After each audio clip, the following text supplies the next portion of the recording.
Douglas, eu vou te agradecer. Gravando, professor. Beleza. Então, gente, bom dia.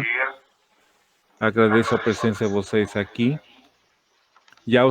As questões, muitas delas já conversamos agora há pouco, né? Eu vou começar a apresentar o arquivo PDF que você já tem. E qualquer dúvida, por favor, não tenham nenhum problema em parar. A gente para, tira dúvidas, conversa e vamos trocando ideias. Eu gostaria que fosse uma coisa bem informal, bem tranquila, para não estressar ninguém, tá bom? Tá bom. Professor, esse PDF aí, eu entrei no Siga, eu não achei lá, tá? Onde isso? Não está aí? Não, eu entrei no Siga ontem, aí eu não tá lá. Tá, então deixa eu ver se eu consigo. Tem como enviar por e-mail? Mando sim, eu vou te enviar agora. Tá bom, obrigada. Por nada. O teu e-mail qual é? Que de cabeça não me lembro agora. Nanda R. Teixeira, @yahoo.com.br. Nanda, R. Teixeira, sim, @ yahoo.com.br.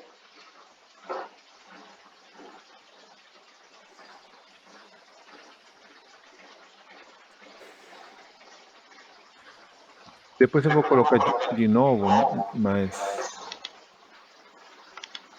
Tá bom.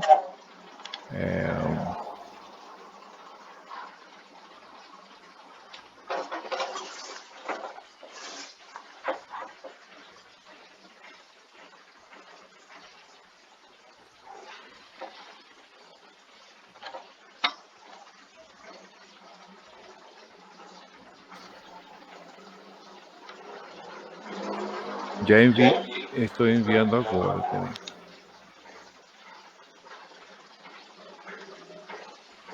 Envie agora, tá? Tá bom, obrigada. Chegou? Vou dar uma olhada aqui. Tá. Bem, então esse arquivo que nós vamos acompanhar corresponde à apostila 1. Essa parte de introdução, a gente vai complementar, porque me pediram para participar das aulas de introdução à modelagem, que vocês vão ter uma palestra por semana, né? Isso. Então, eles pediram para eu dar uma delas. E nessa eu vou falar tudo que é uma introdução ao que é modelagem, sobre as considerações, os processos, os passos. Então, esse primeiro exemplo aqui, talvez vocês não vão conseguir acompanhar todo ele até o final, porque ele envolve algumas teorias que vocês talvez nunca estudaram. Mas o interessante desse exemplo é que vocês veem que muitas vezes quando vamos fazer a modelagem, nós vamos ter que fazer algumas considerações simplificatórias. Então, isso quer dizer o quê? Que o modelo que nós vamos usar é uma simplificação da realidade, que é o que todos vocês vão fazer de alguma forma no seu trabalho de dissertação. Vocês vão pegar um processo, vão simplificar ele para poder ser modelado, né, de alguma forma com a teoria que vocês vão utilizar. E isso quer dizer que nós vamos usar uma solução aproximada do problema, né? E esse exemplo que está aqui é uma dedução do que seria a condução do calor numa barra, né? Então, aqui nós temos uma barra. O mouse aparece para vocês? Sim, sim. Aparece. Aparece o mouse, né? Tá, então beleza. Estou mostrando aqui que ele tem duas superfícies que estão isoladas. O que quer dizer isoladas? Onde não tem transferência de calor. Então, temos uma área transversal A e o calor vai entrar por um extremo e vai sair pelo outro, né? E vamos deduzir que fórmula ou que equação diferencial vai determinar esse processo de transferência de calor, né? Então, a barra tem comprimento L, temos uma seção transversal A que pode ser circular, pode ser quadrada, pode ser de diversas formas. Temos um material condutor uniforme e uma superfície lateral isolada termicamente, né? E aqui vamos saber quais são as condições que esse problema vai precisar utilizar. Então, uma primeira simplificação é que o fluxo de calor se dá somente na direção longitudinal, que, por exemplo, de esquerda para direita. E por causa dessa consideração, o problema vai ser unidimensional. Que, na verdade, se nós vamos observar a figura que está aqui em cima, nós temos aqui tanto uma direção X quanto uma direção Y aqui, né? Então, se a gente considerasse o problema bidimensional, ele seria um problema muito mais complexo. Então, como uma primeira aproximação, nós consideramos que ele é unidimensional, ou seja, que entra por aqui e o calor vai passando da mesma forma aqui. Não vamos considerar que poderia ter uma variação de calor ou de temperatura nessa posição. Então, isso já é uma simplificação. E essa simplificação vai fugir um pouquinho da realidade. Mas é uma simplificação que não vai afetar, no final, o resultado final. Tá? Então, aqui vocês veem que a primeira simplificação de uma modelagem vou considerar um problema unidimensional. Um problema dimensional é muito mais simples de resolver que um bidimensional, claro. Né? Depois, as grandezas físicas são constantes em cada seção transversal, que às vezes nem sempre isso é verdade. Bom, aqui partimos de uma lei de resfriamento que não sei se todos conhecem, mas quer dizer que o fluxo de calor está entre a temperatura de maior valor para a temperatura de menor valor, do mais quente para o mais frio, né? Então, temos uma distância entre duas placas, que está dizendo aqui a distância D, e haverá passagem de calor da placa mais quente para a placa mais fria, né? Então, essa seria a fórmula que iria a determinar esse fluxo de calor entre duas placas. Essa consideração de duas placas é para poder resolver o problema lá na frente. E aqui tem o valor da K, que é uma condutibilidade térmica do material. Bem. Então, agora seja U, e vamos chamar U, a temperatura de um ponto na abscissa X. Como é unidimensional, nós vamos poder trabalhar somente para a simplificação no eixo X. E essa temperatura, vocês sabem que começa um extremo e vai para o outro. Então, vai depender da posição e vai depender do tempo. Em teoria, seria depende das variáveis posição e tempo. Se eu colocar mais temperatura muito mais maior aqui, vai ser mais rápido que vai passar. Se uma temperatura menor, vai ir mais devagar. Então, depende do tempo e da posição. Dependendo do tempo e da posição. Agora, vamos pegar dessa barra aqui, um pedacinho pequeno dessa barra. Vamos supor esse pedacinho aqui com uma distância, uma grossura D, e vai de um extremo P1 a um extremo P2. Só que esse D é muito pequeno. Então vamos considerar que esse D é uma grossura muito pequena, né? Então temos a posição X vai para uma posição X mais D. Estou indo muito rápido, está tranquilo? Tá ok, professor. Tá ok, professor. Tá, obrigado. Agora, como a temperatura varia com o tempo, segundo essa relação, não podemos aplicar a lei de Fourier. Essa lei de Fourier que estava aqui em cima, ela não depende do tempo. Então, eu não poderia aplicar essa fórmula de Fourier. Mas aqui vem mais uma consideração que a gente faz nessa dedução dessa fórmula. Para superar essa dificuldade, vamos introduzir a grandeza fluxo de calor através de uma secção X num instante T. Então,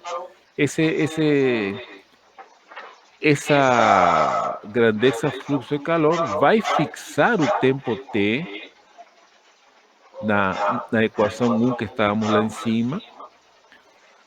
E para esse espaço tão pequenininho que nós temos aqui, podemos considerar que o tempo não passou. Ou seja, é tão pequeno que o que acontece num extremo não muda o tempo entre um extremo e outro. Não sei se isso fica claro. Eu não pretendo que vocês compreendam todas essas fórmulas, mas que compreendam só o efeito físico dessa consideração. Então, é tão pequeno esse espaço que eu poderia imaginar que não passou o tempo aí. Não sei se isso dá para entender. Perfeito.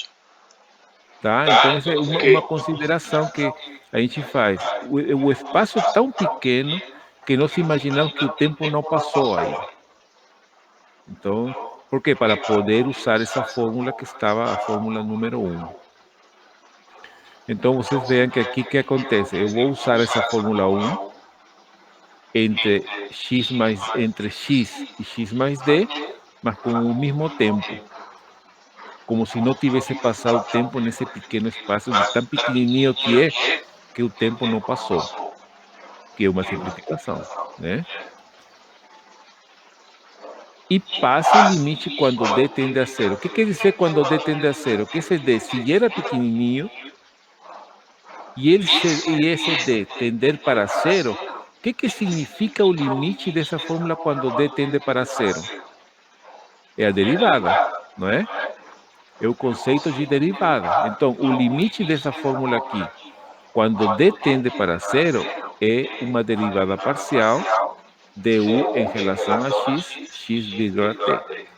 Não sei se isso ficou claro. Isso vocês vão ver muito nas disciplinas no mestrado, que é uma situação em que quando você tem uma relação e você faz o limite quando d tende para zero, é o conceito de derivada, né? O limite quando h tende para zero de f de x mais h menos f de x sobre h. É a derivada. Porque isso vira o quê? Derivada parcial. Por que derivada parcial? Porque tenho duas variáveis, x e t. Ok? Por isso que o fluxo fica a derivada em relação a x. Bom, isso aqui é uma relação que depende muito das temperaturas, que se T2 é maior que 1, então o fluxo é negativo, e se T1 é maior que T2, o fluxo é positivo. Bem, agora vamos analisar outra relação um pouquinho diferente. Vamos fixar um elemento de barra, parecido ao que estava ali em cima, onde temos um ponto x0 e um ponto x0 mais delta. É parecido a esse aqui, tá? Só que agora vamos chamar diferente. Vamos fixar o x aqui como x0, e aqui vamos ter o x0 mais um delta, que seria isso aqui, né? E vejamos qual é a quantidade de calor que aí entra, agora considerando o período de tempo entre T0 e T0 mais delta.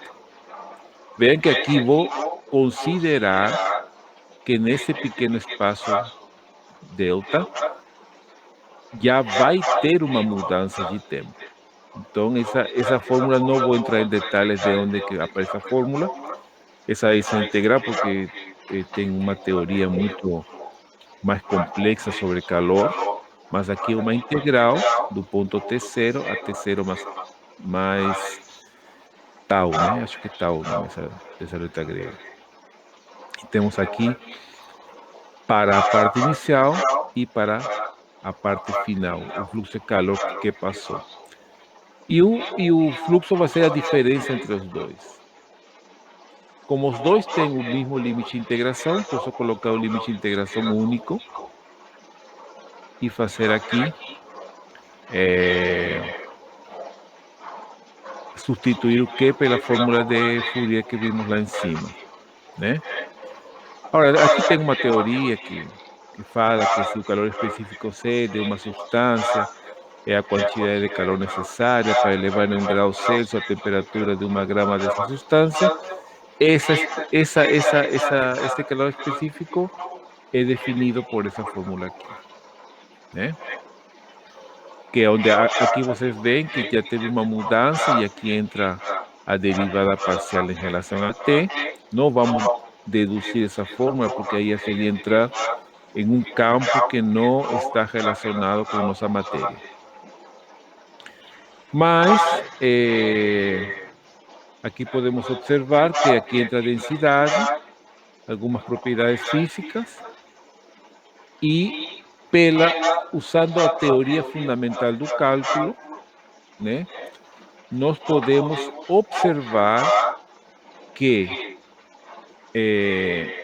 a equação 3, essa que está aqui, onde temos x0 mais delta e x0, poderíamos, aplicando o mesmo critério anterior, quando o delta vai tender para zero, vamos ter uma integral, uma derivada segunda em x, né?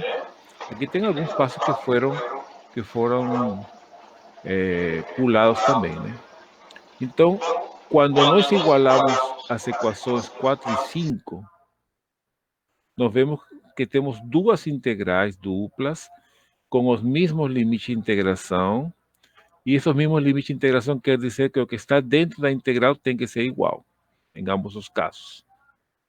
Então, se eu separar K, a derivada segunda em relação a X, e C, Rho, U de T, o que eu tenho aqui? Uma equação diferencial parcial, que é a que vai determinar o fluxo de calor nessa barra. Então, essa é a chamada equação de difusibilidade térmica, que é uma equação diferencial que vocês vão ver lá na frente. Vocês já devem ter estudado equações diferenciais. Essa é uma equação diferencial parcial que define o calor em uma barra, né? Então, qual é o objetivo disso? Que vocês vejam como a gente tem que iniciar com um problema físico, fazer algumas simplificações e depois chegar a essa equação diferencial que vai determinar o problema desse fluxo de calor, né? Por quê? Porque o que vocês vão fazer muitas vezes é interpretar essa equação que vocês vão receber para seu trabalho. Vocês vão ter uma equação diferencial e vão ter que resolver essa equação diferencial de alguma forma, né? E para resolver essa equação diferencial, vocês já devem ter visto nas matérias de equações diferenciais que existem muitos métodos para resolver essas equações diferenciais. Temos diferenças finitas, temos os métodos de separação de variáveis e etc. Mas tem uma quantidade enorme de métodos. E em algum momento vocês vão ter que tomar uma decisão de qual método vão ter que utilizar, né? Então, aqui, junto com essa equação diferencial, nós precisamos ter o quê? As condições iniciais e ou condições de contorno. Porque isso que vai definir também qual é o método que nós vamos utilizar. As condições iniciais são quando t igual a zero. Em instante, quando t igual a zero, nós vamos ter uma distribuição de temperaturas ao longo da barra, né? Ela pode estar com temperatura toda zerada, pode já ter uma distribuição de temperaturas. N casos, N situações pode acontecer. Temos as condições de contorno ou condições de fronteira, né? Onde também pode ter uma em x igual a zero, que seria o lado esquerdo, temos uma temperatura e do lado direito vamos ter outra temperatura diferente ou iguais, não sei, vai depender dessa, né, dessas condições. Ou poderíamos ter as derivadas da função temperatura nos extremos, que seria outro tipo de condição de contorno. E um terceiro tipo, que é uma combinação dos dois, du e a derivada de u em relação a x. Então, toda a equação diferencial, vocês já sabem, tem a equação diferencial e as condições de contorno, condições iniciais que vão definir o método a utilizar e a solução particular desse problema, né? Tem uma outra tipo de condições de contorno que são também combinações tanto de U quanto da derivada de U, que são as situações mais complexas ainda, né? Esse exercício aqui, vocês não é para fazer ainda, eu vou passar outra coisa diferente, mas com certeza vai ter essa dedução da equação do pêndulo. Todos vocês conhecem a equação do pêndulo, né? Agora, para deduzir essa equação do pêndulo, tem algumas simplificações que são feitas na equação do pêndulo. Alguém lembra quais são algumas dessas considerações? Eu imagino que o ângulo de deslocamento ele deve ser muito pequeno, de É uma modo que o condição. seno, de modo que o seno seja o próprio ângulo em radianos. Uhum. Mas essa condição é uma consequência de outra que precisamos. Tem uma condição anterior que nos obriga a afirmar isso. Alguém lembra disso?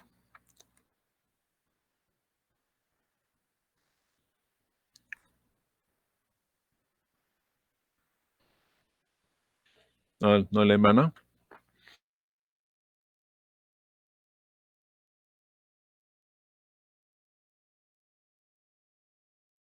Lembrar também, tá?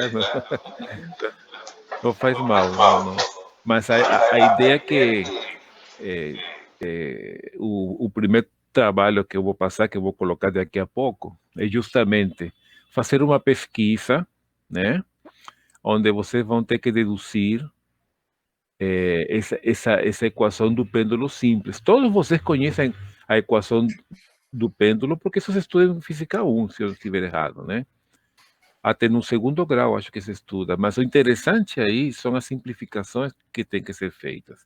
Uma delas, por exemplo, que talvez vocês lembrem, que a cordinha que vai do ponto de fixação do pêndulo até a bolinha, essa corda tem que pesar quanto? Ser desprezível, não? Ser desprezível, por exemplo. Essa é uma consequência disso, né? Então, na modelagem que a gente propriamente estamos falando, essa simplificação é importante. Porque se eu considerasse o peso dessa corda, a fórmula do pêndulo que vocês conhecem já não seria mais essa, né? Outra coisa que a gente tem que considerar como simplificação nesse pêndulo é o atrito com o ar, né? Porque se eu considerasse o atrito com o ar, eu teria outro tipo de equação diferencial, né?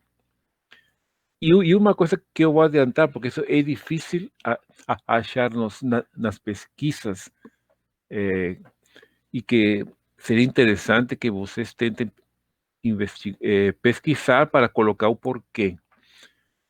Porque a equação diferencial que define o problema do pêndulo, inicialmente, é uma equação não linear. Não linear. Não sei se vocês lembram quando estudaram equações diferenciais, o que é uma equação linear e uma equação não linear. Vocês lembram?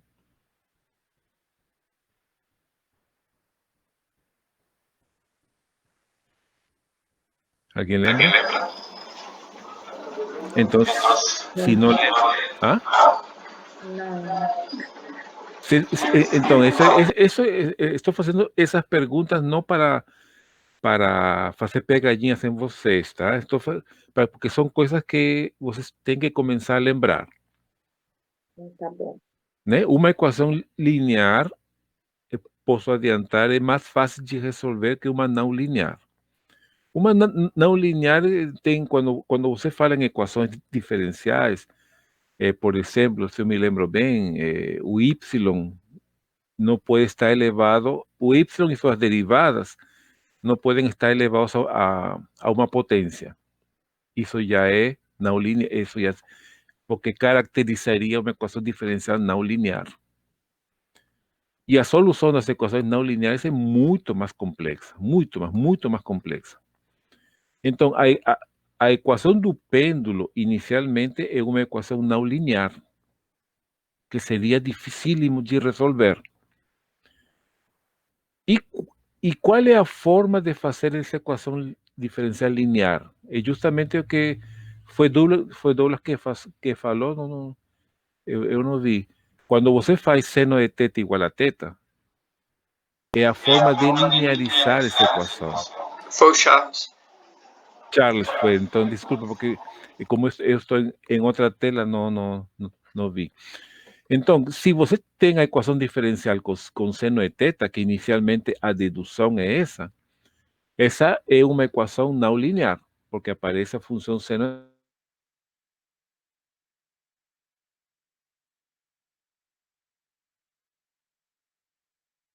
Você faz a aproximação de seno de θ ser igual a θ.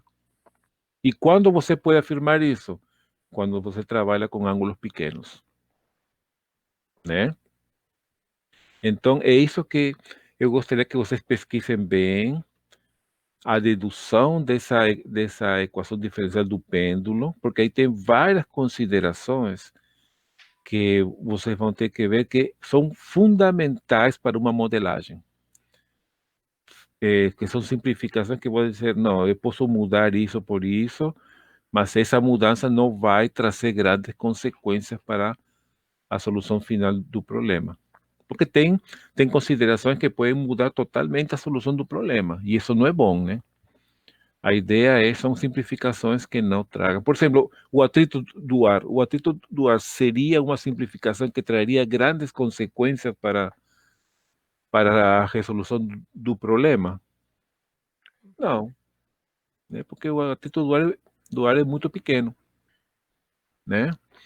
Então, a ideia desse primeiro exemplo é justamente despertar a curiosidade em vocês, para que vocês vejam como a modelagem, você precisa fazer simplificações, fazer algumas considerações e umas desconsiderações também, para fazer o problema mais simples. E esse problema mais simples você tem que testar para ver se realmente se aproxima bastante da solução real, né? Tá claro, gente? Sim, sim. Alguém tem alguma pergunta? Né? Então, esse exemplo é bastante ilustrativo nesse sentido. Eu não espero que vocês compreendam essa teoria toda, não é minha intenção essa, era só apresentar uma curiosidade de como se deduz uma equação diferencial, tá? Então, esse problema do pêndulo, que eu vou colocar daqui a pouco, junto com outros exercícios, é realmente o objetivo, porque todos vocês estudaram o pêndulo, todos vocês conhecem o pêndulo, só que dessa vez nós precisamos fazer a dedução.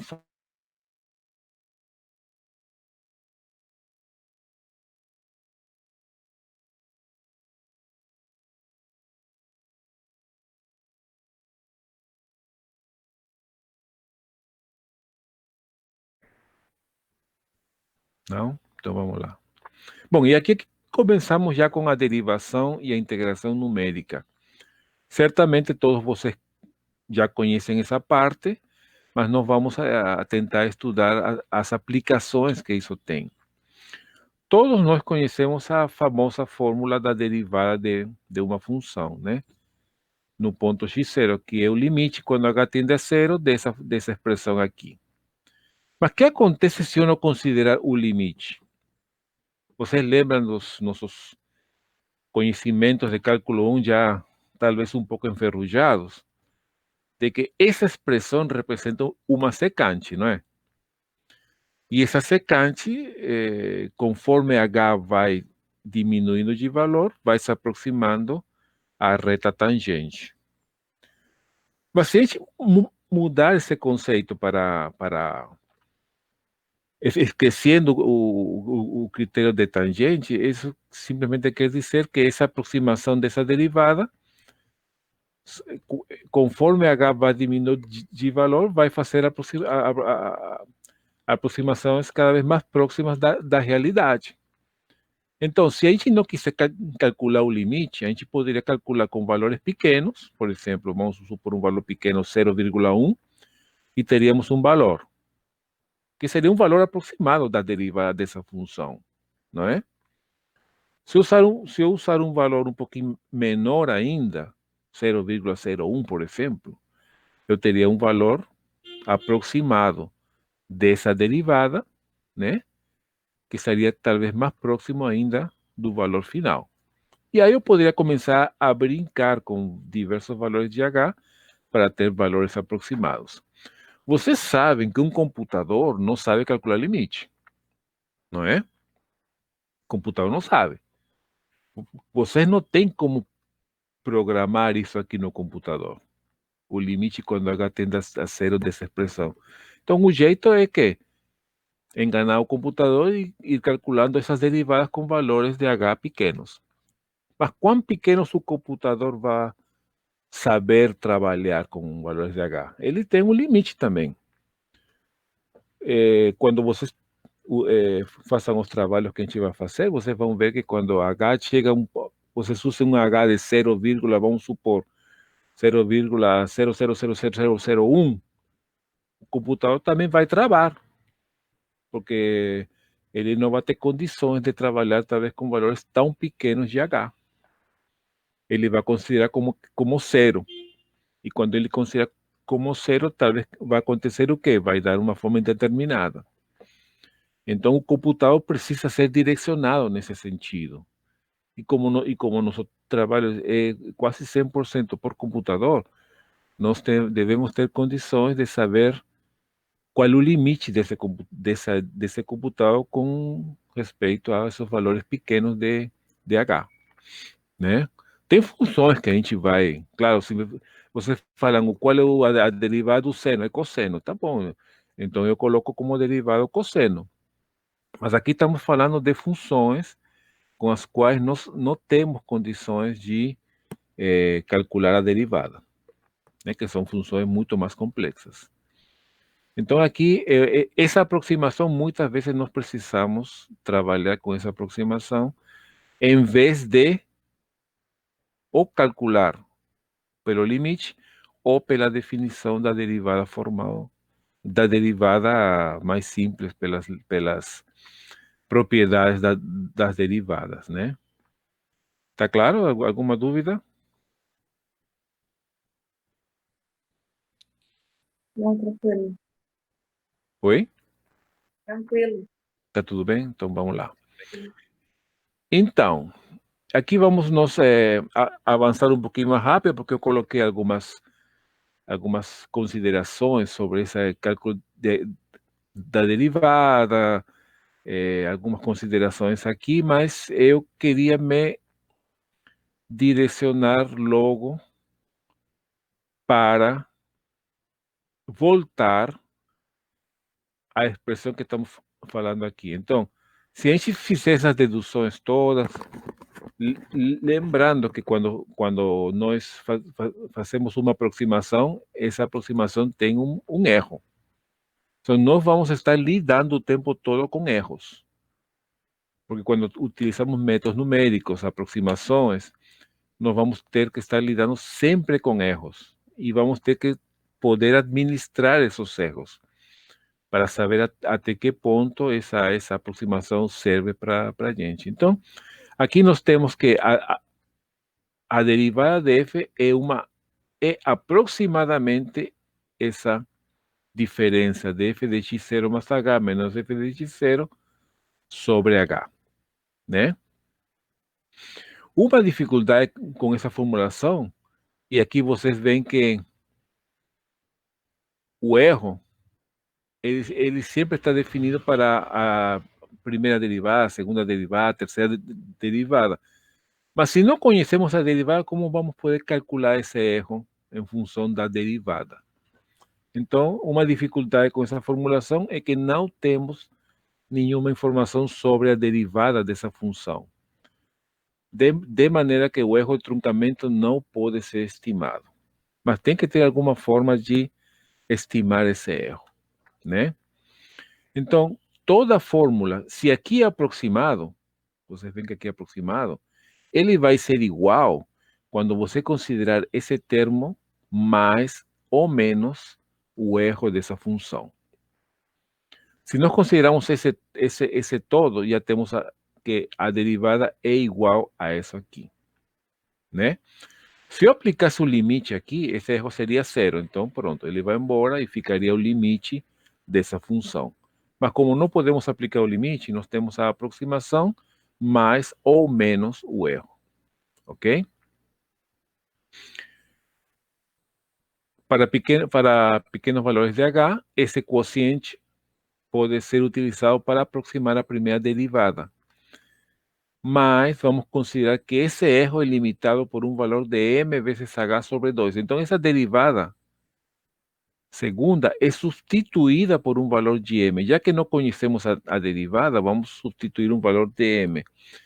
E quem é esse valor de m?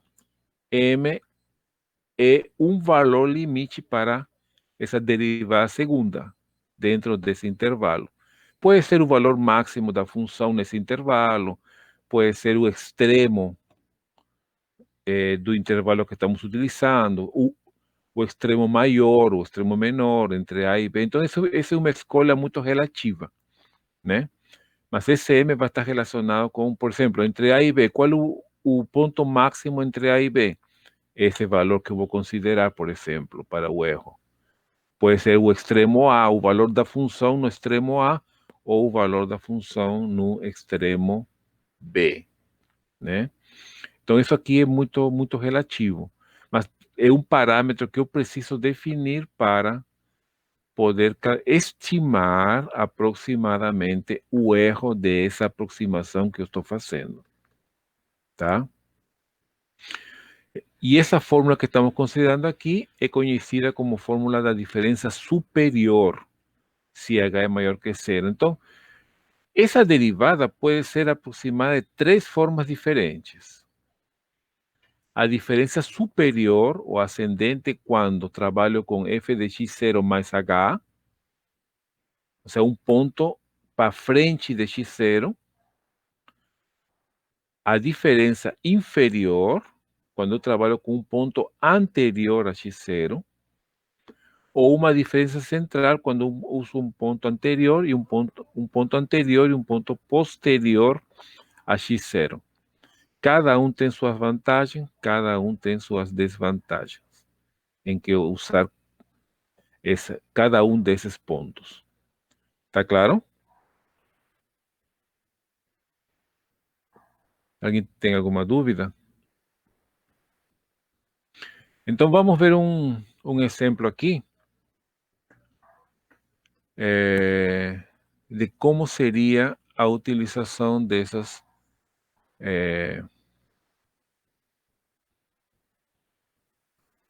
fórmula. Vamos calcular, por exemplo,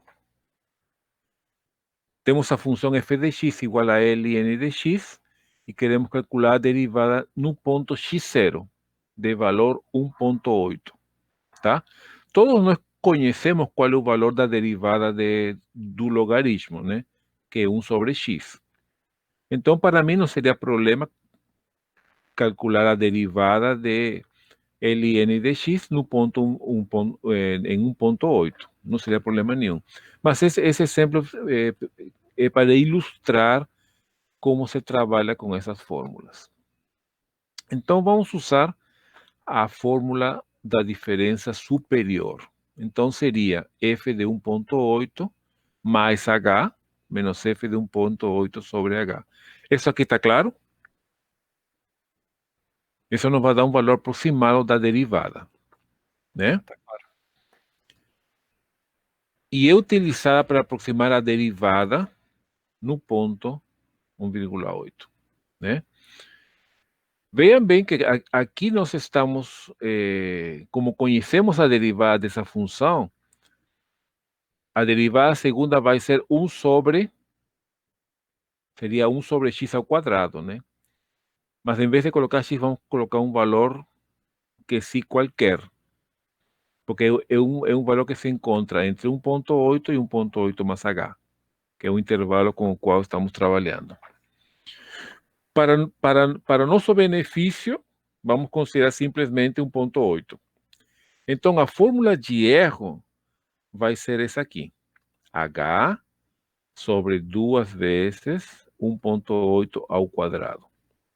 Então, vocês veem que essa fórmula de erro vai depender agora de H. E vamos formar uma tabela onde vamos calcular a derivada e vamos calcular o erro dessa derivada. Tá? Então, vamos supor que consideramos que H tem um valor de 0,1. Então, f de 1.8 mais 0,1 vai ser 1,9. Professor, Oi, eu me perdi ali um pouco aonde o senhor chegou naquela forma do erro ali. essa fórmula do erro, se você me permite subir um pouquinho, ela foi definida aqui, né? Sim. Essa fórmula do erro tem uma dedução baseada aqui nessa teoria que eu não passei para vocês, né? Que trabalha com polinômios de Lagrange. A gente não vai fazer essas deduções porque só nos interessa o valor final do erro, Entendi. tá? Que é esse aqui, tá? Perfeito. Então, esse é o valor que nos interessa, que simplificando seria esse aqui, né? Perfeito. H sobre 2, a derivada segunda, ok? Tá ok. Como eu conheço a função logaritmo natural, eu conheço a derivada segunda do logaritmo natural, que seria menos 1 sobre x ao quadrado, certo? Sim, sim. Então, para não trabalhar com sinais, eu coloco aqui o valor absoluto. Ok. Então, você vê que eu tenho H, tenho 2, que é da própria dedução, e aqui tenho 1 sobre x ao quadrado. Tá. Mas não é com x que eu estou trabalhando, é com um valor que sim qualquer. Então, nesse intervalo que eu estou trabalhando, entre 1,8 e 1,8 mais h, o único valor que eu conheço é 1,8, né? Então, é esse valor que eu vou utilizar como o extremo do intervalo. Perfeito. Então, essa fórmula aqui, que está repetida aqui, é o que vai me determinar, de alguma forma aproximada, o erro que eu estou cometendo quando calcular essa derivada primeira. Ok? Perfeito. Então, aqui o valor da função, o valor da aproximação da derivada, e aqui o erro que eu estou cometendo. Tá? Quando h é 0,1 ou 0,1, aqui eu tenho o valor da função, tenho o valor aproximado da derivada, e aqui tenho o valor do erro. E aqui começam as análises que eu queria compartilhar com vocês. Quando eu calculo o erro, aqui eu posso ter 0 ou não posso ter 0. Vamos supor que nesse caso eu tenho um 0 aqui. O que significa que esse erro me deu um 0 aqui? Que a primeira casa decimal é o valor exato que eu tenho na minha solução final. Então, eu sei que nessa fórmula aqui, da derivada, eu sei que até 0,5 é o valor exato. E o resto é um valor aproximado. Ou seja, eu tenho uma casa decimal de exatidão na solução desse problema.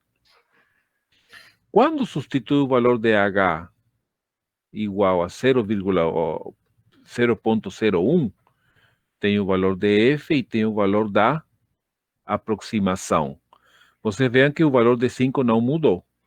Por quê? Porque ele já é um valor exato.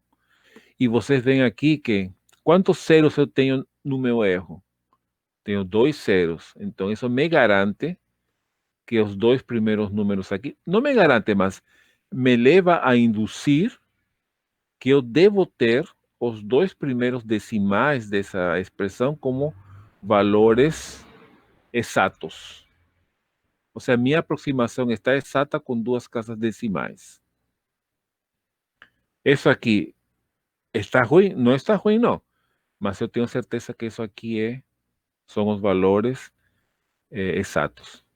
Né? Dependendo do intervalo que eu colocar, poderia não ser, mas a tendência é que isso aconteça com uma boa aproximação, né? E quando eu utilizo H 0.001, veja que aqui mudou, os 2 primeiros não mudaram, só mudou o terceiro. Se eu tiver 3 zeros aqui, então eu posso ter a garantia de que as 3 primeiras casas decimais correspondem ao valor exato da solução final. Então, eu posso garantir que tenho uma solução exata com 3 casas decimais. Que está bom, né? É um valor bastante bom. E o resto são valores aproximados. Tá? Se nós calculamos a primeira derivada e substituímos o valor de 0,8, vemos que ele é igual a 0.005 periódico. Ele vai ser 5555, então vocês podem ver que aqui,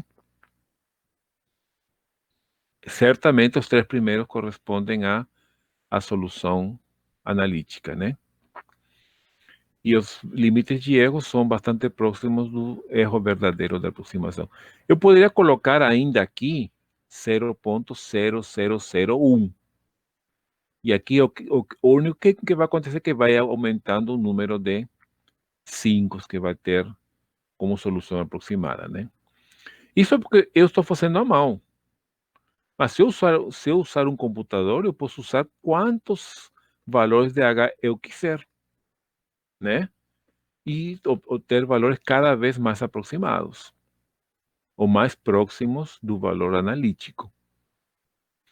E é isso que nós fazemos com o primeiro código de máxima que eu vou mostrar para vocês aqui. Como utilizar esse máxima.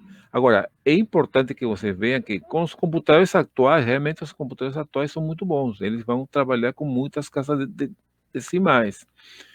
Mas vai chegar um ponto em que você vai colocar aqui um valor de H muito pequeno e esses valores vão começar a piorar. Isso vocês podem fazer no computador. Vão começar a piorar. E aí, o que quer dizer? Que você chegou ao limite da capacidade do computador de poder resolver esse problema em particular, né?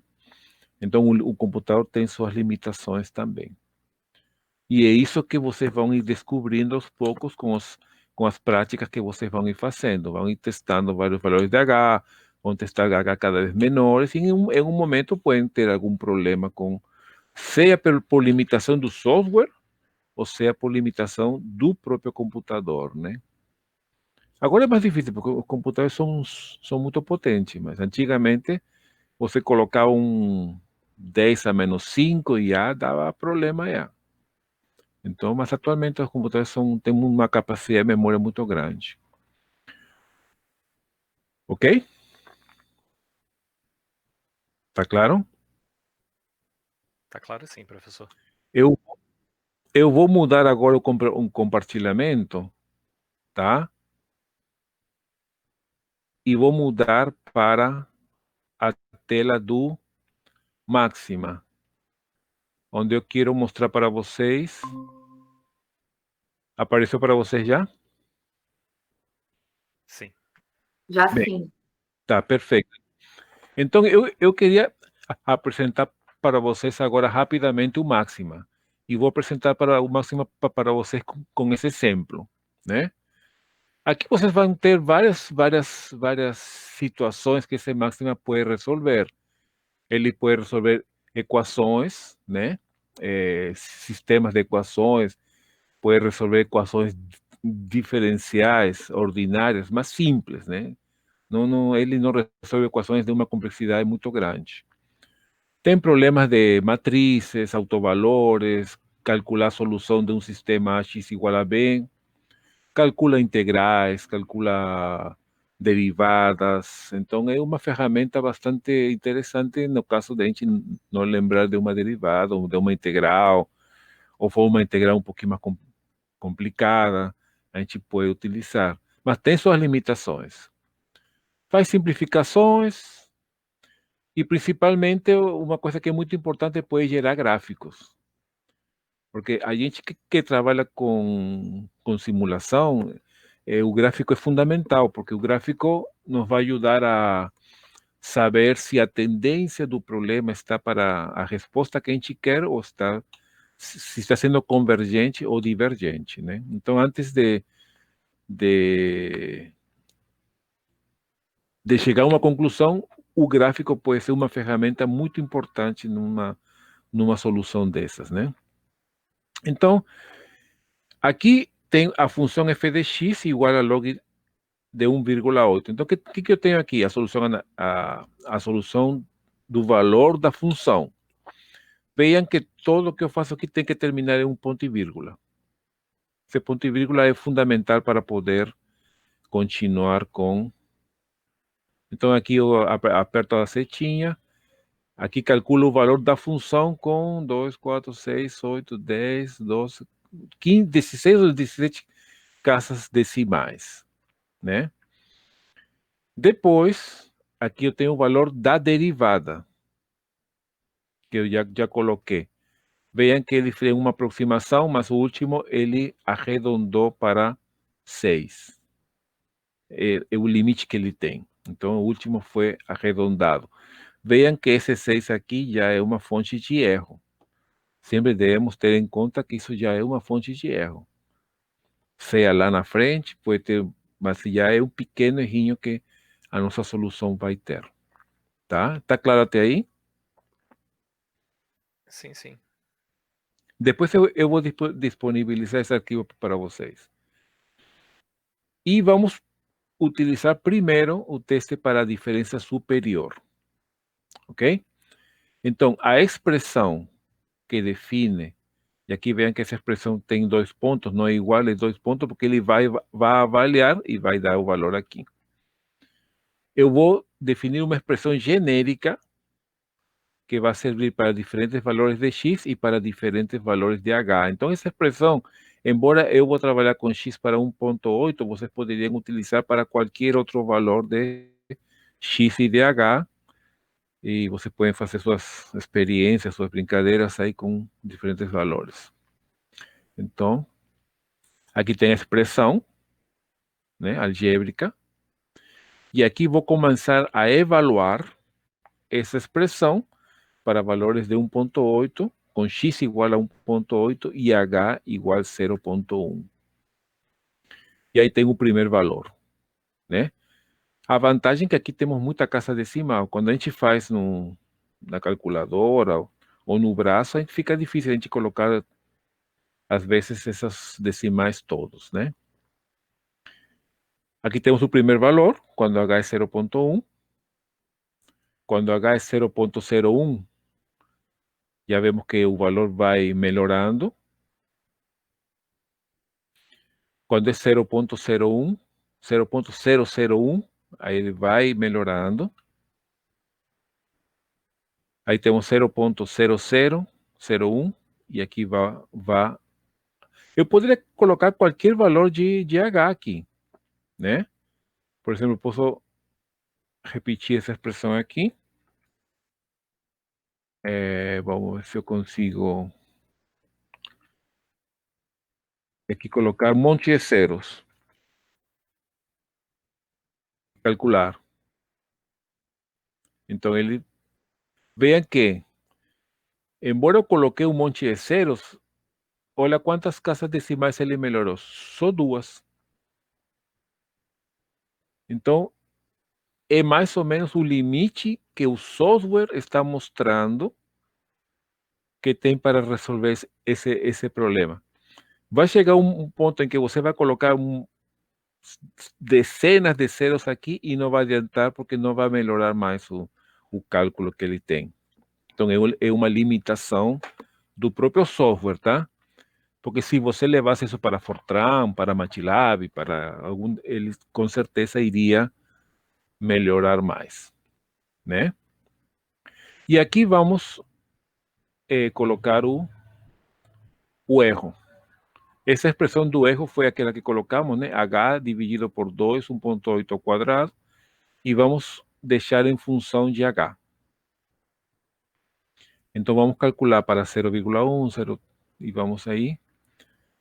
Aqui você vê que o erro, como vimos no cálculo, só que aqui é mais completo, né?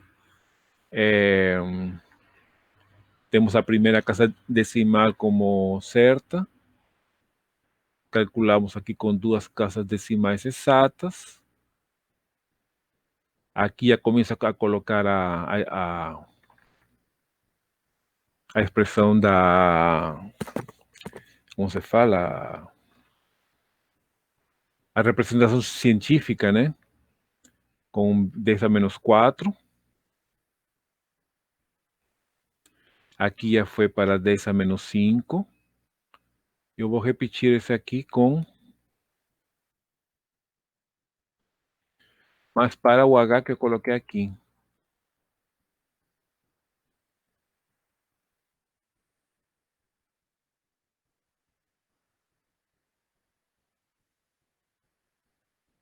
Aqui.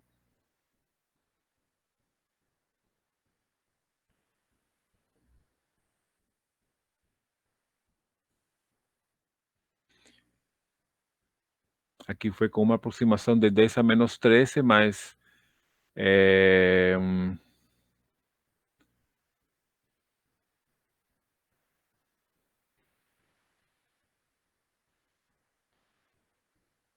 mas tem uma limitação, né? Tem uma limitação porque ele não tem tantas casas decimais. Ele, em teoria, teria 13 casas decimais exatas. Mas aqui vocês veem que não tem 13 casas decimais exatas, porque a solução analítica é todo 5 periódico. Então, vocês veem que a partir de um certo ponto, e isso é importante que a gente tenha em conta que quando trabalhamos com computador, o computador pode nos enganar também.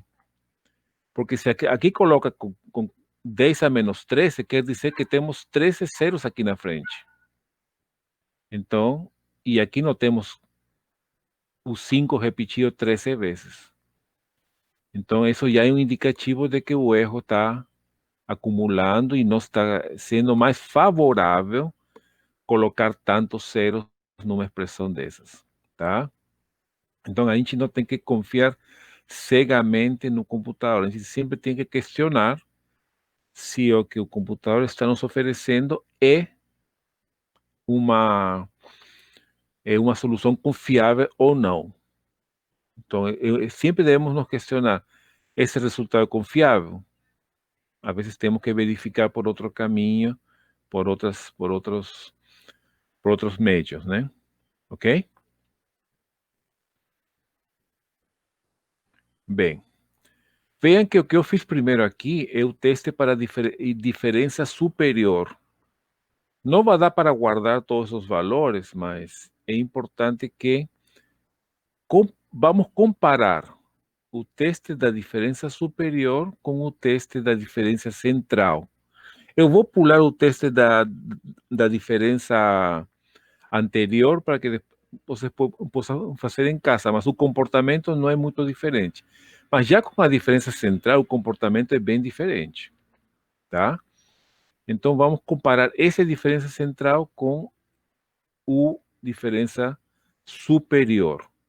Então, aqui nós temos o primeiro valor da função. Vamos tentar guardar esse valor. 0,5406. Com a diferença central, vamos avançar aqui, temos a expressão, né?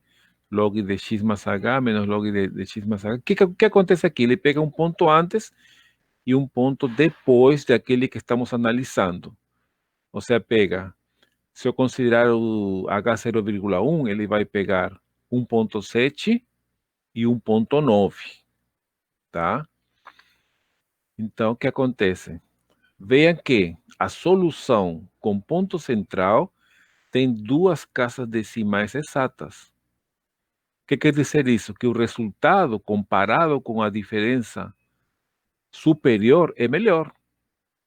Você vê que dentro do mesmo método, já vemos que a diferença superior não é, para esse exemplo, é um pouquinho prejudicado quando comparamos com a diferença central. Então, nesse exemplo, a diferença central tem uma aproximação melhor. Aqui vemos que com 0,1, quantas casas decimais exatas já temos? 4. Isso é muito mais poderoso a diferença central quando comparado com o diferença posterior, né, que estamos, superior, perdão. E o seguinte, já tem 2, 4, 6 casas decimais exatas. E por aí vai aumentando. Sempre com valores muito mais... Sim, pode.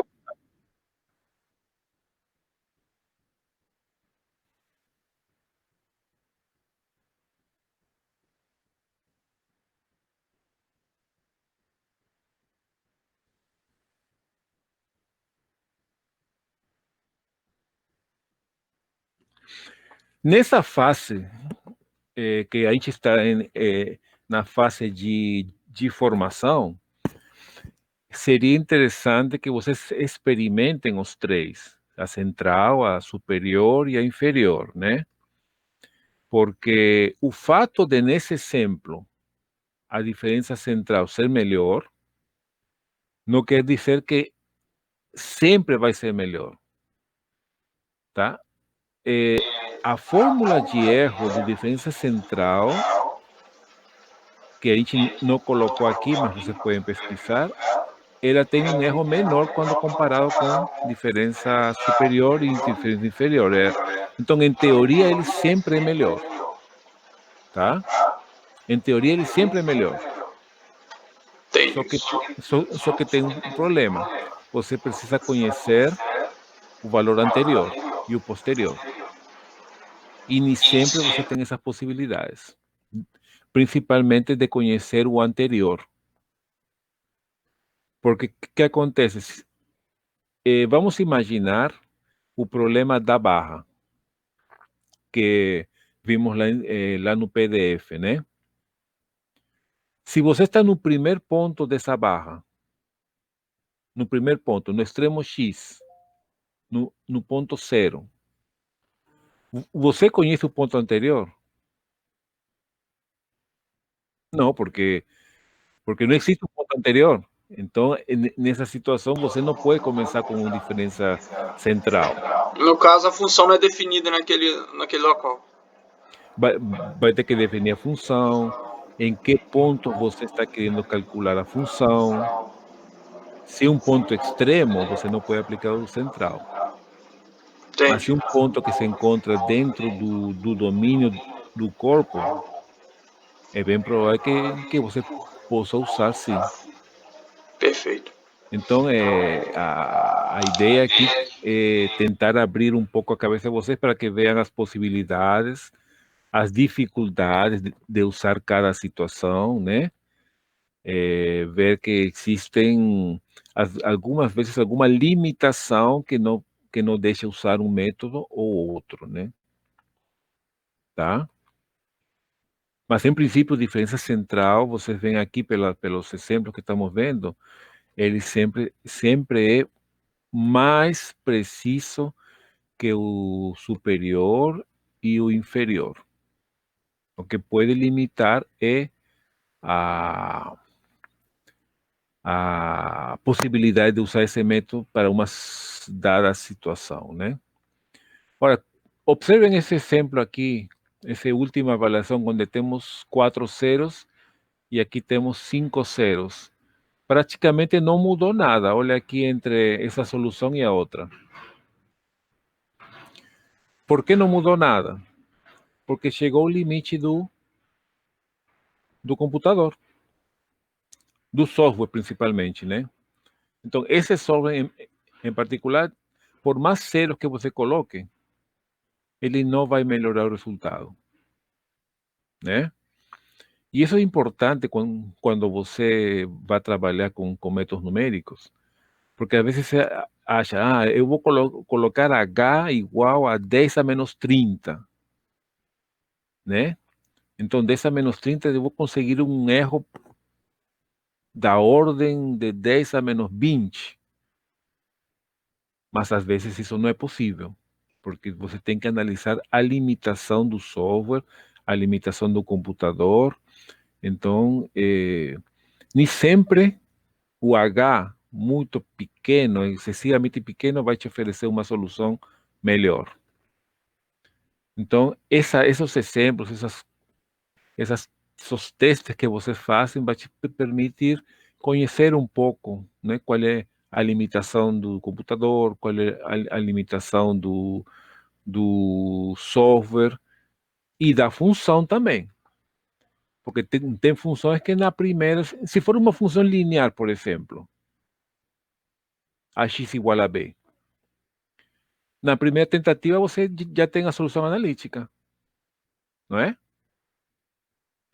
Então, não vai precisar colocar muito sagaz, porque uma secante não é uma reta. Se você aproxima com uma reta outra reta, na primeira tentativa você já tem a solução analítica. Então, talvez com 0,1 já você já tenha a resposta analítica. Então, depende muito da função também. Ok? Tá claro? Tranquilo. Então, vamos voltar. Agora eu vou voltar para o PDF.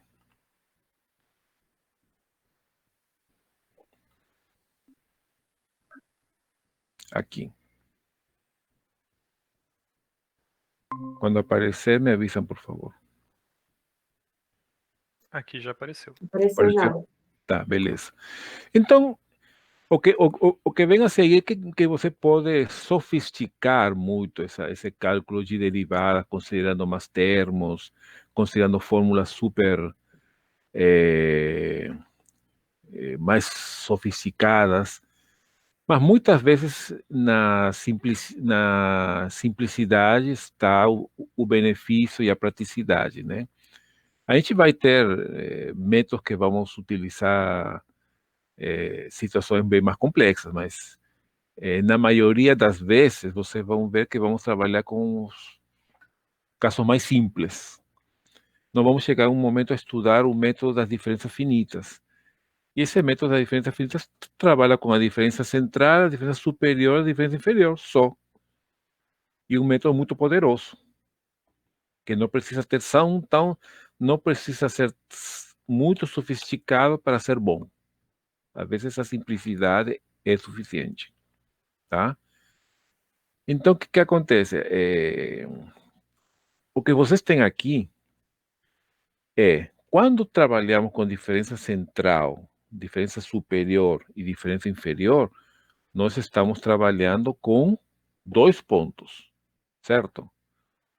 Que seriam os 2 pontos da secante, a curva. Mas existem fórmulas de 3 pontos, que em vez de usar 2 pontos, usa 3. É claro que se você usar 3 pontos da curva, a solução vai ser muito melhor, porque está usando mais pontos dessa curva. Então, aqui vocês veem que a fórmula, e vou logo para a fórmula final, que está aqui, né? É o cálculo da primeira derivada. Usando 3 pontos, você vai usar o ponto atual, o ponto posterior e o segundo ponto posterior. Então, é uma fórmula que trabalha com pontos posteriores, né? que vai ser muito melhor. Vocês veem que o erro está na ordem da derivada terceira. E com h ao quadrado. Então, quer dizer que esse aqui é muito mais preciso que aquele da diferença central, da diferença superior e inferior. Né? Então, vamos descer mais um pouquinho para só colocar aqui, deixa eu ver, as três fórmulas que nós podemos utilizar.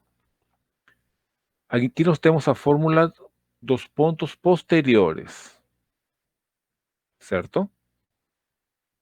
Que é essa que está aqui.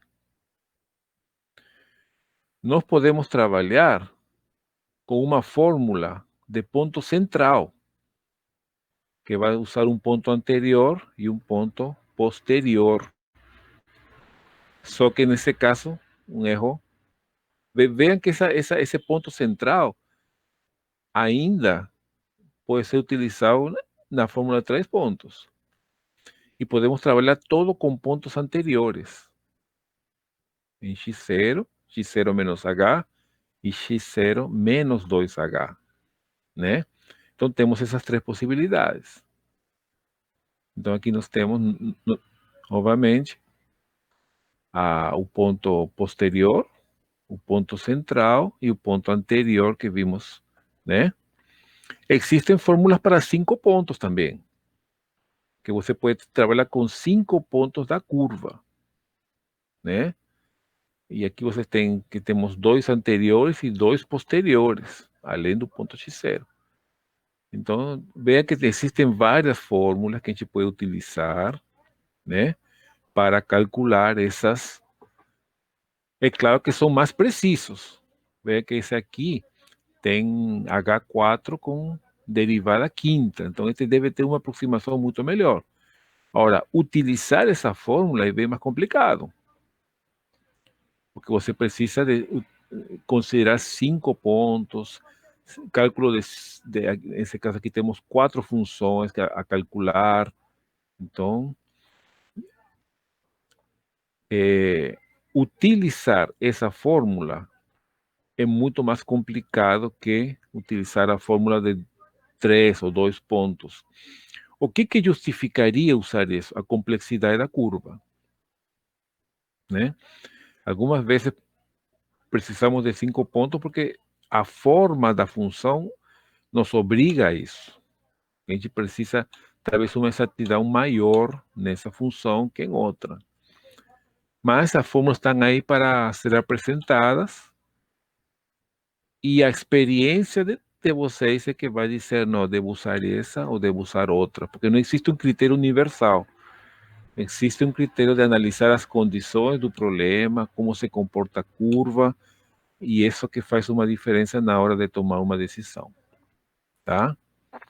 Esse exemplo aqui tem. Então aqui vamos. Está claro, gente? Não sei se vai ser muito rápido. Tá claro, professor. Vejam que eu não estou focando nas deduções.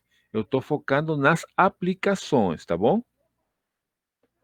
Isso que esteja bem claro. Eu vou focar nas aplicações. Quem quiser aprofundar um pouco mais, claro, tem os livros aí que estão na bibliografia, que acho que já está no SIGA, onde vocês podem ver todas essas deduções, de onde que eles vêm, como que ele vai. Então, mas utiliza principalmente polinômios de Lagrange para fazer essas deduções, tá? Mas isso não interessa para a gente, o que interessa são as aplicações, tá?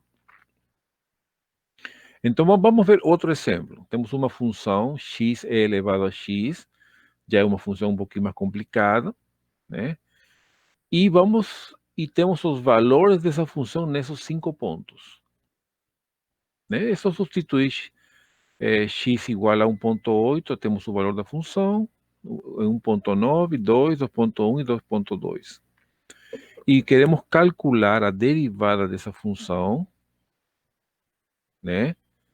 Aqui está a expressão da derivada, temos a função analítica. e temos o valor da função e vamos calcular o valor dessa derivada no ponto 2, de coordenada 2.0. E temos o valor analítico. Então, nós vamos fazer os cálculos com a fórmula de 3 pontos, se não estiver errado, com a fórmula de 5 pontos. Bom, na fórmula de 3 pontos com H0,1, substituímos os valores das funções, temos o valor da função, vejam que ele está, não tem nenhuma casa decimal exata, e o erro, vocês veem que é 0,135. Vejam que não tem nenhum zero depois do ponto decimal. Isso é um indicativo de que não tem nenhuma casa decimal exata. Quando calculamos com H0 menos 0,1, porque assim como usamos mais, podemos usar menos. Vocês veem que temos aqui outro valor e não mudou grande coisa o erro. Isso é considerado o erro grande, porque não tem nenhuma casa decimal exata. Então, é um erro realmente considerável. Na fórmula da diferença central, e usamos H0,1, aqui vocês podem observar que esse resultado também não tem nenhuma casa decimal exata. Tanto com H0,1 como com H0,2. Então, essa fórmula de 3 pontos para essa função não foi muito feliz. Não foi muito feliz porque não teve nenhuma casa decimal exata. Talvez se usamos H de um valor menor, como 0,01, 0,001, esse valor com certeza vai melhorar. Mas vocês veem que usando 3 pontos não teve tanto benefício quando comparamos com 2 pontos para essa função. Não sei se com 2 pontos seria melhor, seria questão de testar, mas com 3 pontos o resultado não foi muito satisfatório, não. Porque não teve nenhuma casa decimal exata, né? E quando usamos a fórmula de 5 pontos, sim, fala.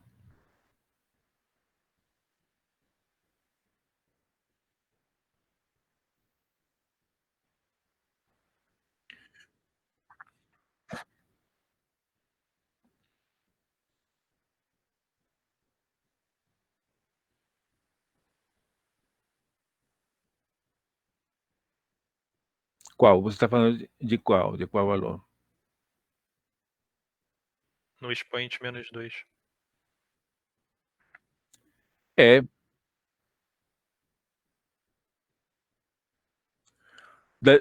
indicativo de que foi aproximado melhor, mas você vê que embora ele está dizendo que aqui seria 0,06, que teria uma casa decimal exata, ele na verdade não é a primeira casa decimal não é exata,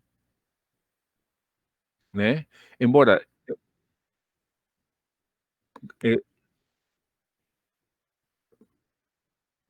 exatamente. E é interessante porque sempre o diferença central é o que oferece o melhor resultado.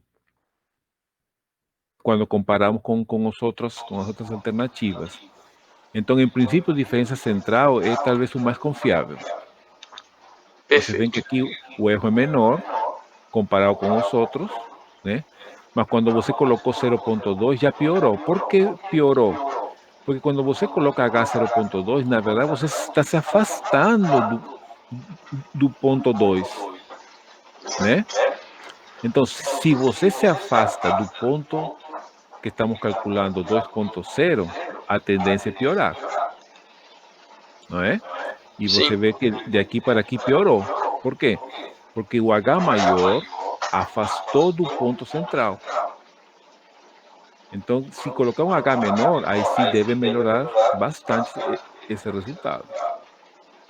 Perfeito. Tanto aqui quanto aqui. O H maior que afasta, piora o resultado, né? Tá?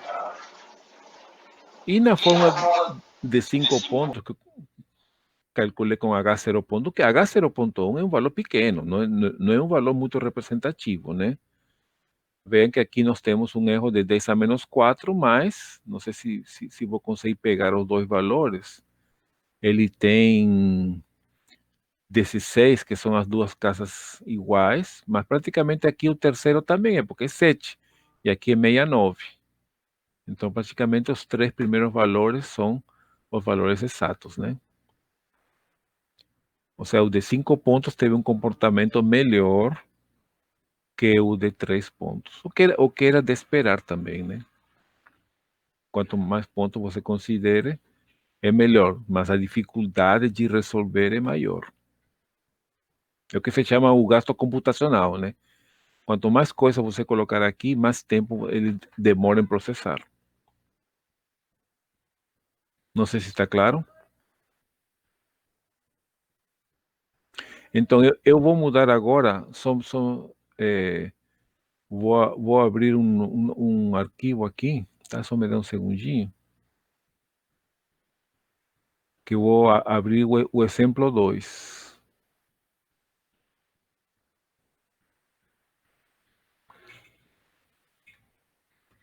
E vou compartilhar com vocês. Só me dá um segundinho aqui. Alguma pergunta, gente? Está indo muito rápido? Está muito bagunçado? Alguma Não, coisa? tá bem legal. Tá legal. Bonitinho. Tá. Tá ótimo. Eu vou abrir aqui o exemplo 2, né?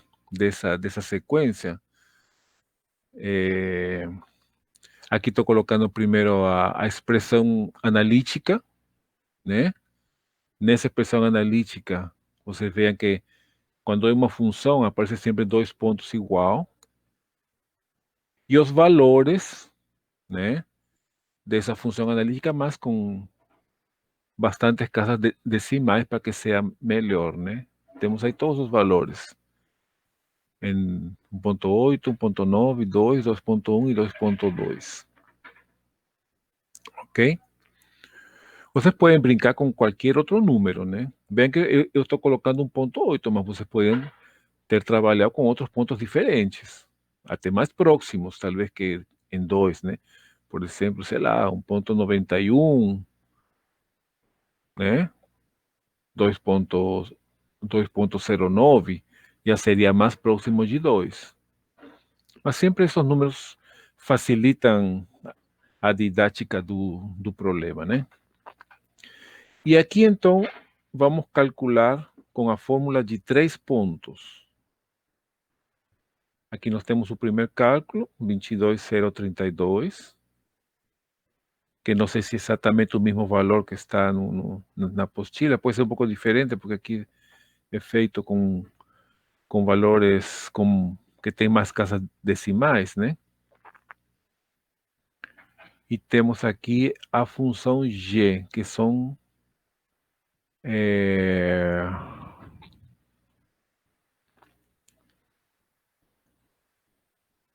não, aqui está calculando, aqui essa é a fórmula dos 3 pontos. Então, a fórmula dos 3 pontos em 2 e 0,1, vean que temos 22.032. Quando diminuímos o H, que isso não foi feito na apostila, aqui já melhorou para 22.016, que eu acho que os dois primeiros valores já são os valores analíticos, né? Vou subir rapidinho. Não, aqui eu não coloquei a derivada aqui. Mas vocês podem comparar com a apostila depois. Então aqui nós temos 22.16. Aqui já 16.7, temos 3 casas decimais, pelo menos que eu me lembre de cabeça, são 3 casas decimais exatas, com a 3 pontos, hein? E aqui ficou melhor ainda, eu acho que deve ter mais casas decimais exatas. O valor era 16.7168. 16, 71, 68. Vean que aquí as 5 primeiras são exatas. As 6 primeiras são exatas, pelo menos. Né? Então, 3 pontos tem um comportamento bem melhor quando H é pequeno, né? E essa é a fórmula de 5 pontos.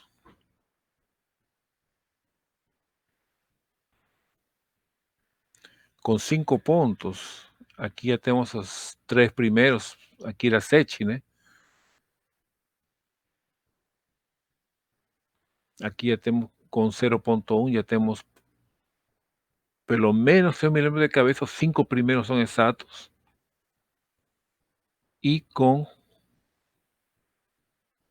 0.0001, não, 0.1 aqui, parece que certamente deve ser um valor bem mais próximo do analítico, né? E por último, aqui nós temos o último valor, que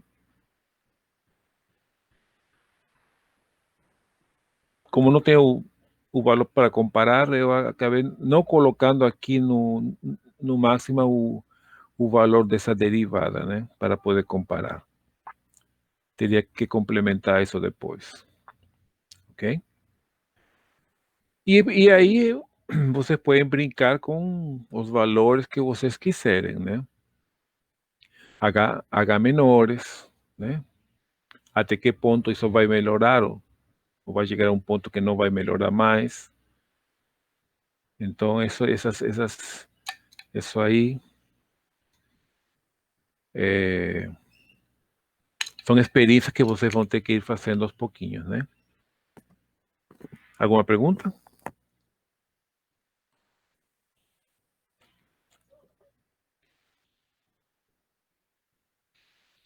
Agora vou voltar para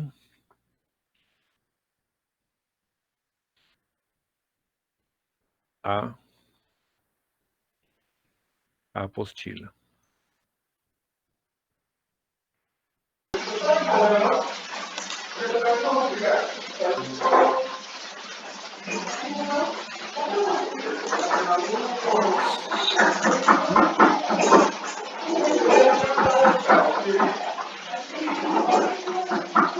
E aí, vamos para... Professor. Oi. Na fórmula do erro aí, para a gente calcular esse erro, a gente vai ter que fazer a derivada... Deixa eu ver, como me perdi aqui. Isso, lá em cima. Isso aqui. A derivada quinta. Olha só, na prática, a gente não tem como calcular essa derivada quinta. Pois é, né? por isso que eu fiquei meio assim. O que a fórmula manda fazer, em teoria, né, a dedução seria calcular a derivada quinta.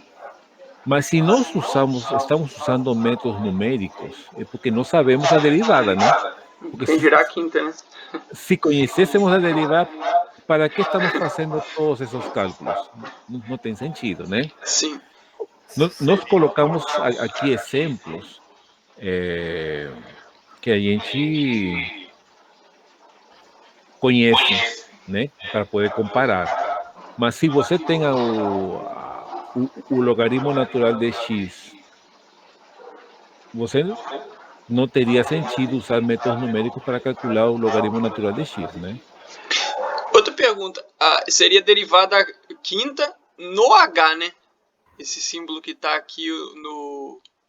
Não, esse é um valor que corresponde a qualquer valor no intervalo que estamos trabalhando.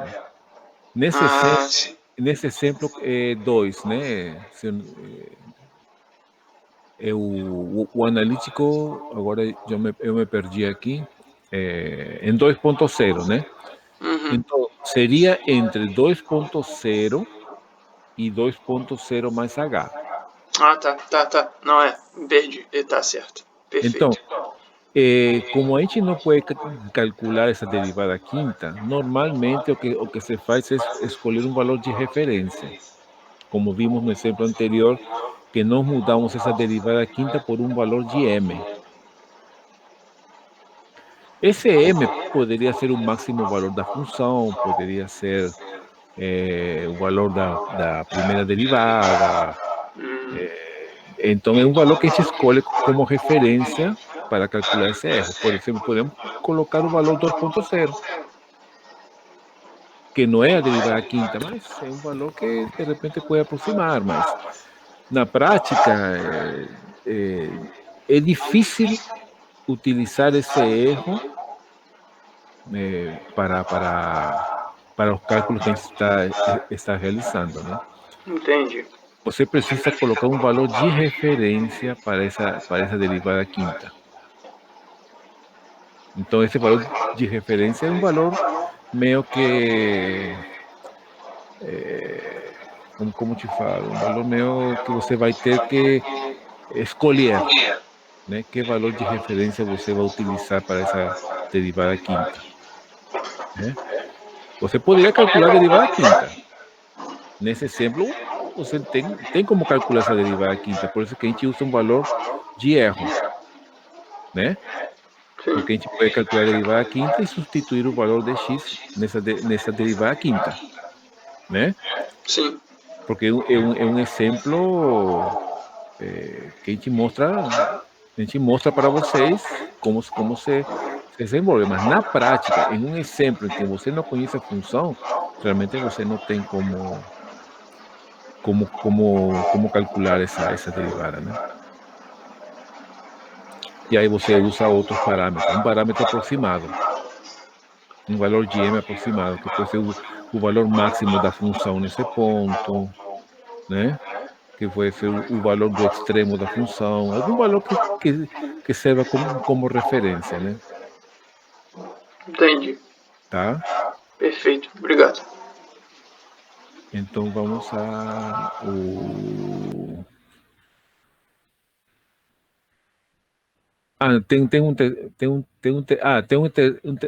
É a derivada segunda que vamos começar a falar, né? Tá. Então, a derivada segunda, essa tem uma dedução um pouquinho mais complicada e que talvez seria interessante que vocês vejam, porque isso aí, se eu não estiver errado, vocês já estudaram em cálculo 4. Pelo menos para quem é da rural sabe que em cálculo 4 se estuda séries de potências, e uma delas é a série Taylor. E a dedução da derivada segunda é a partir dessa série de Taylor, né? Vocês veem que aqui nós temos duas séries de Taylor para x0 mais h e x0 menos h. Então, essas fórmulas, se eu somar essa série com essa série, o que vai acontecer com a derivada primeira? Ela vai desaparecer, porque tem sinais trocados. E todo que tiver sinais trocados também vai desaparecer. Então, se eu somar essa série com essa série, o que eu vou ter aqui, vejam que é f de x0 mais h, f de x0 menos h, duas vezes f de x0, e aqui a derivada segunda. Então, se eu colocar em evidência essa derivada segunda e considero que tudo que está aqui para trás é erro, então eu tenho que a derivada segunda é, esse termo passa para cá, então 1 sobre h quadrado, f de x0 mais h, menos 2f de x0, mais f de x0 mais h. Então, aqui eu tenho uma fórmula para a derivada segunda. E aqui isso todo é o termo de erro, que também tem suas dificuldades de calcular, é um negócio meio complicado, mas teoricamente é isso aqui, né? Que vem da série de Taylor, né? Aqui tem uma consideração para essa série Taylor, que a gente vai substituir pela derivada quarta em um ponto que sim qualquer, né? Mas caemos na mesma história. Se eu não conheço a função, se a função é muito complicada, como vou calcular a derivada quarta? Então, é uma coisa mais teórica, né? Mas isso normalmente se substitui por algum valor aproximado que a gente use como referência. Então, Aqui nós temos o cálculo da derivada segunda, né? Dessa função. Essa derivada segunda, vocês vão ver lá na frente quando a gente trabalha com diferenças finitas. A gente vai usar mais isso aí. Tá? Então, a fórmula fica dessa forma. Né? E com o termo de erro. Então, aqui vamos trabalhar com a mesma fórmula que com a mesma função do exemplo anterior. E vamos aproximar a derivada segunda no mesmo ponto 2.0. Bom, aqui temos a fórmula da derivada segunda. Então, podemos calcular o valor analítico dessa derivada segunda, né? E vamos substituir quando h é 0.1. E o valor dessa derivada segunda é 29.5932 e aqui 29.55. Que podemos observar que a primeira casa decimal é exata, né? O erro podemos calcular porque conhecemos a derivada, no caso podemos conhecer a derivada quarta. Então, por isso que usamos esse valor aqui, porque a gente tem essa informação. Se não tivéssemos, não poderíamos usar. Então, aqui quando h é 0.2, vocês veem que o resultado piora. Por que com 0.2 piora? Porque 0.2 é um ponto mais afastado que 0.1. E vocês sabem que os pontos, quando se aproximam de 2.0, é que vai melhorar. Quando você se afasta de 2.0, os resultados tendem a piorar. Vocês veem que tanto o erro quanto o valor foi pior. Aqui eu vou mudar para o exemplo 3 do máxima.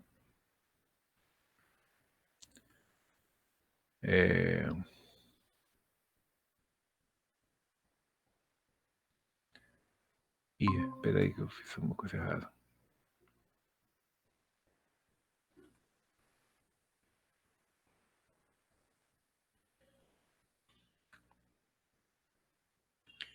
E vou abrir outro exemplo.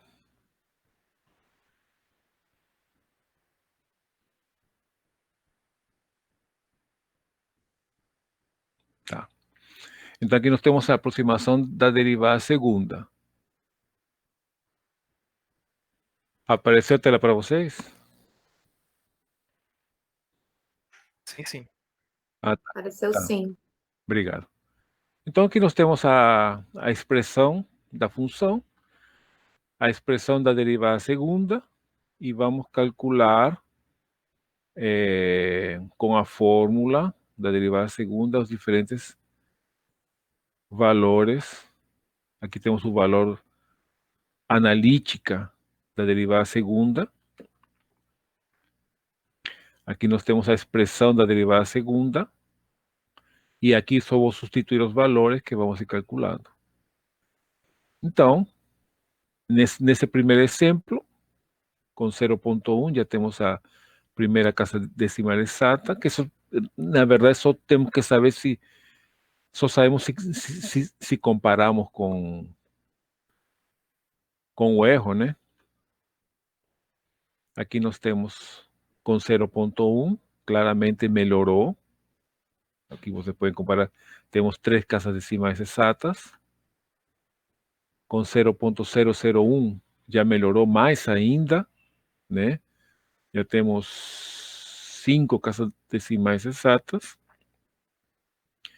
E por último,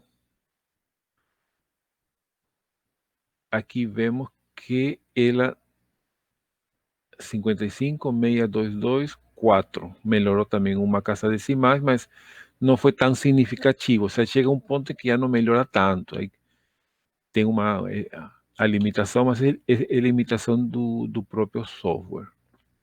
Ok? Então, isso aí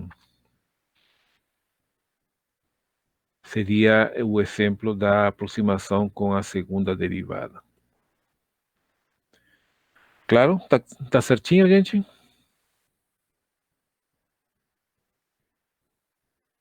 Alguma dúvida? Na verdade, eu tenho sobre o erro lá na apostila. Depois que o senhor pode...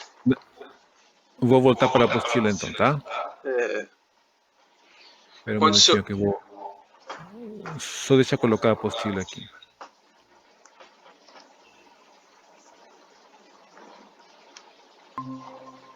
Apareceu? Esse erro que o senhor usou aí, quando o senhor jogou lá conseguiu a derivada quarta e tudo mais, que a gente conhecia, igual o senhor explicou, o senhor jogou Sim.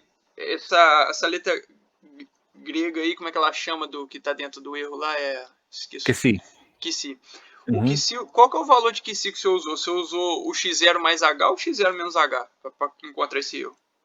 Não, nesse caso, estou usando exatamente 2.0.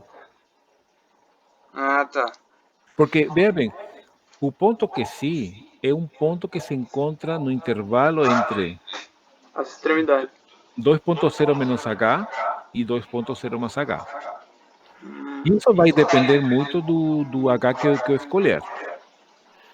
Então, se eu escolher, por exemplo, vamos supor, 2,025 como para calcular essa derivada, eu vou ter sempre um problema que dependendo do h que escolher, esse valor pode estar fora do intervalo. Então, para ser mais prático, que valor que eu escolho? Sempre o valor 2, né? Porque eu sei que qualquer intervalo de h que eu escolher, a derivada vai estar no ponto 2, que está dentro do intervalo. Perfeito. Mas eu teria liberdade de escolher 2,0025, mas seria complicar o trabalho, né?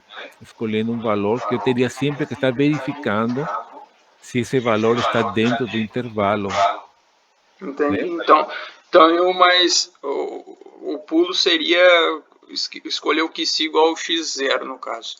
Exatamente, igual a x0, Né? para não complicar, né? Porque se você escolher um valor diferente, vai chegar um ponto em que esse que sim vai estar fora do intervalo.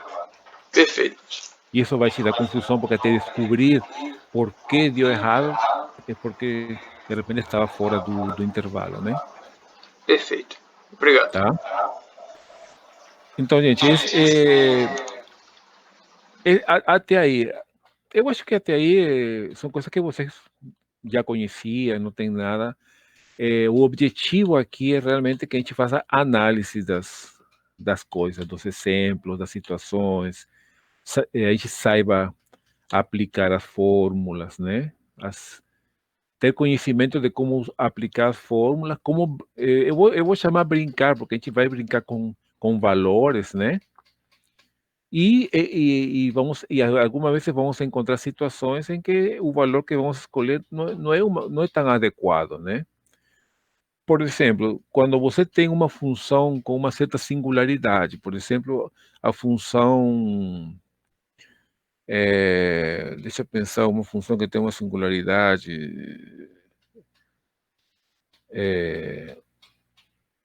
agora fugiu, mas a função tangente, quando x igual a π sobre 2, se não estiver errado, é infinito, não é? É infinito, a tangente é infinita, não é? Então, qual é o tratamento que daríamos a essa derivada em um ponto próximo de π sobre 2 a uma tangente? Né? Porque qualquer valor que você colocar para h, as variações vão ser muito grandes, né? Então, analisem essa situação. O que aconteceria se você calcular uma tangente em um ponto próximo de π sobre 2? O computador vai pirar. Vai pirar, porque ele vai interpretar que ele vai para infinito. Então, aí os métodos numéricos têm suas limitações. E aí você tem que usar outros critérios para analisar isso. Tá? Mas isso vamos conversar um pouquinho mais sobre isso depois. O que veria depois é a parte de integração numérica, tá? Que é um pouco mais interessante. Mas eu não gostaria de começar agora para terminar daqui a 10 minutos. Então, vamos combinar o seguinte: vocês poderiam dar uma leitura nesse capítulo de integração numérica, tá? Para que a próxima aula possa fluir tão rápido como fluiu hoje, que a gente avançou bastante. Eu vou colocar daqui a pouco no Siga A os exemplos do Máxima, tá? Para que vocês possam abaixar tranquilamente. Vou verificar por que a apostila não apareceu aí. E já vou colocar o primeiro trabalho, tá? Esse primeiro trabalho seria para entregar na segunda-feira que vem. Tá? Não se assustem que não é nada do outro mundo. Só é a parte da análise que é importante que vocês façam tudo bem explicadinho, tá? Uma parte vai ser interessante que vocês façam escrito, porque tem a parte das deduções, né? E a parte prática, eu pediria para que vocês resolvam em Máxima e me enviem o arquivo em Máxima para eu poder testar aqui o que vocês fizeram. Pode ser? Ok. Combinado. Ô, professor, mas o... Sim, fala. Pode falar. Não, é que eu tava mexendo aqui no Siga, eu que não tava sabendo mexer mesmo. Depois, quando eu fui mexendo, eu consegui encontrar a apostila. Foi erro meu mesmo, tá? Desculpa. Ótimo. Não, porque como mudou o período, e quando muda o período, todo que a gente coloca é apagado, né? Então eu pensei que tinha apagado mesmo. Não, foi erro meu mesmo, porque mudou, né, a interface do sistema de vocês, do Siga. Aí eu fiquei meio sem saber como mexer, aí agora eu já entendi, aí eu vi já que tá lá assim. Tá, beleza. Então eu vou colocar na parte de arquivos, os arquivos em Máxima, e vou colocar na parte de tarefas, acho que na parte de tarefas vou colocar a primeira atividade que a gente vai resolver. Nessa atividade, eu gostaria que vocês caprichem na parte do pêndulo, porque aí, qual é o objetivo aí? Que vocês já vão se acostumando a fazer uma pesquisa, né? Que vão ter que pesquisar essa dedução, que não é uma dedução que está em qualquer lugar. Tem a parte matemática e tem as considerações que têm que ser feitas nessa dedução, mas que já falamos algumas delas aqui, né? Só vocês têm que aprofundar essas considerações. E a parte dos exercícios, vocês podem utilizar, mudar os valores de H, fazer menores, e literalmente brincar com tudo isso, tá? Para vocês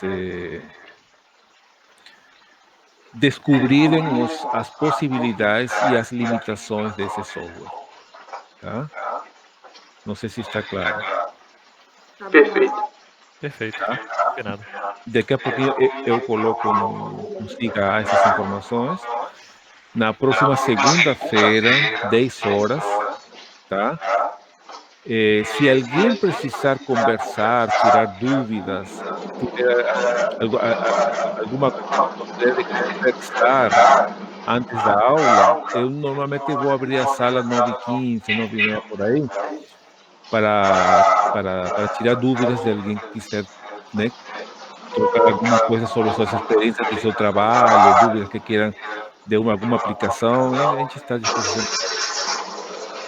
Outra coisa, se vocês precisarem qualquer dúvida durante a semana, podemos combinar um horário, qualquer dia da semana, que a gente possa trocar dúvidas e ajudar vocês no que precisarem, tá bom? Tá? É só combinar, se é em grupo, se é individual, depende de vocês, mas eu estou à disposição. Só me mandar uma mensagem, combinamos o horário com o grupo, ou com quem quiser, criar 1, 2, 3, 4, não sei. e para, tá? Ótimo. Tá bom. E a aula, quem gravou a aula foi o Douglas, ele vai me disponibilizar o link e depois eu coloco para vocês no Siga também, tá? Tá bom. Tá, Gente, Jack? obrigado. Se não tiverem nenhuma dúvida, a gente fecha aqui até segunda-feira que vem. E, por favor, na aula do dia 17, vejam que outro dia poderíamos substituir essa aula, em que outro horário ou dia substituir essa aula, tá? Professor, eu tenho uma última dúvida. Sim. É a respeito da logística de entrega desses trabalhos. A gente tem um e-mail específico para enviar, envia pelo Siga ou envia na segunda-feira que vem? Quando a gente... Não, vocês podem enviar para o meu e-mail, que vou colocar aqui. Não sei se vocês têm esse e-mail aqui, mas o Gmail sempre é o melhor que tem, porque o da Rural sempre dá problema, né? Eu estou colocando agora no chat. Eu acho que poderia ser enviado para esse e-mail, tá? E a parte escrita em formato Word, PDF, e o Máxima é em formato Máximo, que eu já baixo aqui e texto aqui no computador. Apareceu para vocês o e-mail? Sim, recebido, professor. Qualquer dúvida por aí, a gente pode marcar, combinar com vocês, qualquer dia da semana. Como estamos em recesso, qualquer horário é bom. A menos que tenha alguma reunião de departamento, alguma coisa diferente, né? Tá? Tudo bem. Tá bom. Tá bom. Gente, muito obrigado pela atenção. Boa semana para vocês. E daqui a pouco eu estou colocando as informações no Siga, tá? Tá bom, professor. Um Beleza. abraço. Boa semana, pessoal. Até mais. Boa semana. Um abraço a todos. Tchau, Semana pra tchau. todos. Tchau. Tchau.